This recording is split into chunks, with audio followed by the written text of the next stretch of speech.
There are only two rules to art. Take criticisms from those that know your craft, but don't you ever lose that bright spark that had you gripped from the moment that you start. That's art, and that's the reason that we live, and it's the reason we forget and forgive, and it's the reason we can make mistakes, because a mistake is just a stepping stone to making something great. Because our stories are written on a slate before we all could even read that incredible art is the reason we can learn from history. Isn't it crazy?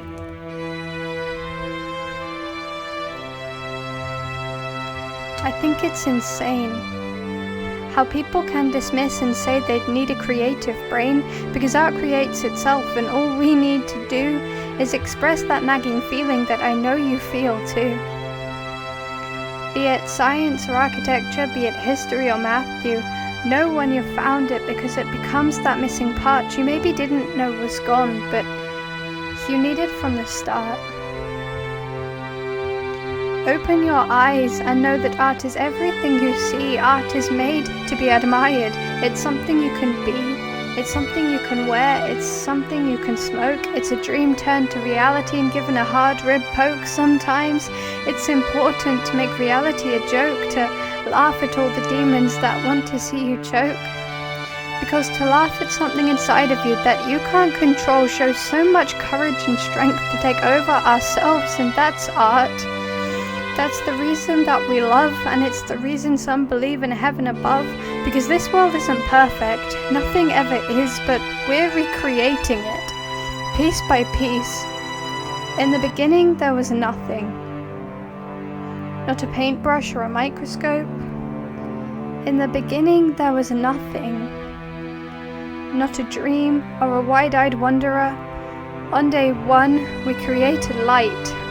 An idea in the form of a night light to bring peace to the darkness and allow us to dream. We created night, to dream of the day, to dream of what the morning will bring when the sun comes up and grants us the ability to live our dream.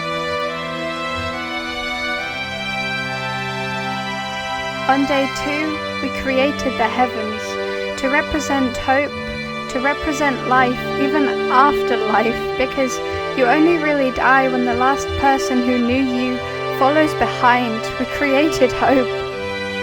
To give a meaning to life, we can find it ourselves or wonder our whole lives either way. The art that is the heavens always manages to survive.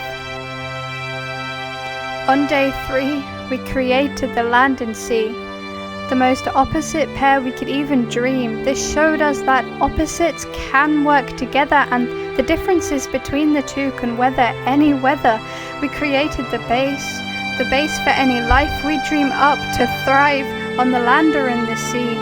This allowed us to express that burning spark that showed us how to light up the dark back when we could only dream. On day four, we created the stars. We made them twist and dance, and they truly felt like ours. They're just burning gas, and we all know that, but we still look up in awe and wonder, why do we deserve that? Life is harsh, like a dying star, but we still manage to smile as we look at where we are. It's just a pale blue dot, but we created it. We live in it, and we're changing it, for better or for worse. The stars watch as we adapt and learn and grow and show that we're much more than a pale blue dot. On day five, we created the first sign of life. We let them rule the seas, where the seas ruled the breeze. The birds represented our desire to be free, to fly anywhere we want at any time that we need, and we said this was good. This was the way it had to be, because we allow others to exploit the powers we think we need, but we don't. We don't need to fly at all. Too many of us would be too scared to leave the ground for fear that we could fall. And on day six, we created ourselves. We didn't find ourselves or let anyone else. We created the who that we are, not what we're supposed to be. Nothing's written on a star. We learned from day one what we were capable of. We dreamt big and dreamt wild and ignored all of the scorns. Still, I guess it's a shame we forgot to make the unicorns, but nothing's ever perfect, so we try and try again, and if that still isn't good enough, we change what we're doing. It's the love that we inject into what we create that really makes the difference between art and a mistake. A mistake, by definition, is something that wasn't meant to be. Personally, I don't believe mistakes exist, but maybe that's just me. If you love it, and it's something that makes you happy, who is anyone to say that that's not how it's meant to be? So let's go back to the start. There are only 2 rules to making art. Take criticism from those that know your craft, but don't you dare ever lose that beautiful spark. Because that's art.